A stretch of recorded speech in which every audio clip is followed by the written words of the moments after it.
রিয়া কলকাতার একটি পুরনো বাড়ির তৃতীয় তলায় একা থাকত। বাবা মা দুজনেই মারা গেছেন গত বছর এক রাতের ভয়াবহ সড়ক দুর্ঘটনায়। এখন সে কলেজে ইংরেজি সাহিত্য পড়ে আর ছোটখাটো ফ্রিল্যান্স লেখালেখি করে জীবন চালায়।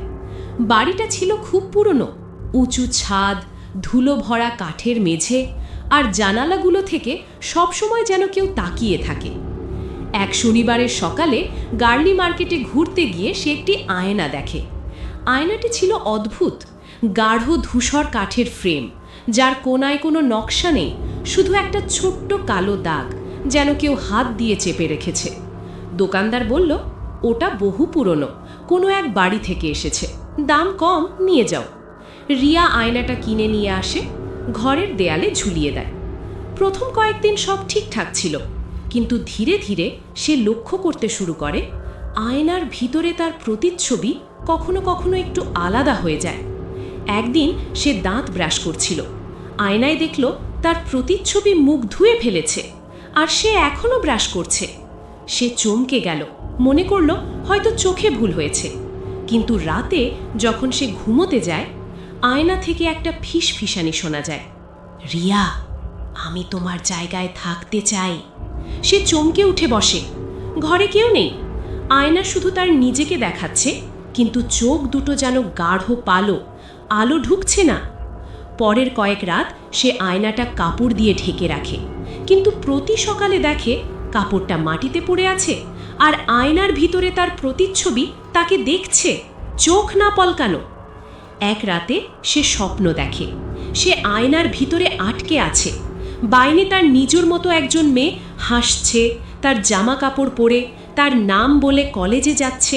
সে চিৎকার করে, কিন্তু কেউ শুনতে পায় না। পরদিন সে আয়নাটা নষ্ট করার সিদ্ধান্ত নেয়। রাত 12টা, বৃষ্টি নামছে, বিদ্যুৎ চমকাচ্ছে। সে একটা হাতুড়ি নিয়ে আয়নার সামনে দাঁড়ায়। তুমি কে? কেন আমার পিছু নিচ্ছ? সে কাঁপতে কাঁপতে জিজ্ঞাসা করে। আয়নার ভিতরে তার প্রতিচ্ছবি মুচকি হাসে, তারপর ধীরে ধীরে হাত বাড়িয়ে আয়নার গ্লাসে আঙুল দিয়ে লেখে, আমি তুমি, তুমি আমি, এখন আমার পালা। রিয়া চিৎকার করে হাতুড়ি ছুঁড়ে মারে, আয়না ভেঙে যায়, কাঁচের টুকরো চারদিকে ছড়িয়ে পড়ে। সে শ্বাস নিতে পারছিল না, কিন্তু তখনই তার পিছন থেকে একটা গলা বলে, ধন্যবাদ, এখন আমি মুক্ত। রিয়া পিছ ফিরে তাকায়, কিন্তু সেখানে কেউ নেই। শুধু ভাঙা আয়নার একটি টুকরোতে সে নিজেকে দেখে, কিন্তু সে হাসছে, আর সেই হাসি তার নিজের নয়। পরদিন সকালে রিয়ার বন্ধু মিতা তাকে ফোন করে। রিয়া, তুমি ঠিক আছো? তোমার ফোন কেউ ধরছিল না। হ্যাঁ, আমি ঠিক আছি। গলাটা রিয়ার মতোই, কিন্তু কোথাও যেন একটু শীতল, যেন কাঠের মতো শক্ত। মিতা কলেজে গেলে দেখে রিয়া স্বাভাবিক, হাসছে, কথা বলছে, ক্লাসে উপস্থিত। কিন্তু কেউ লক্ষ্য করে না যে রিয়া আর কখনো আয়নার দিকে তাকায় না।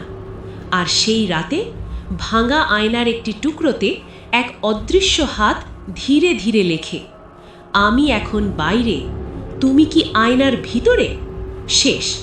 মনে রাখবেন, প্রতিটি আয়না শুধু আলো প্রতিফলিত করে না, কখনো কখনো সে অন্ধকারকেও ফিরিয়ে দেয়, আর সেই অন্ধকারে কেউ থাকতে পারে।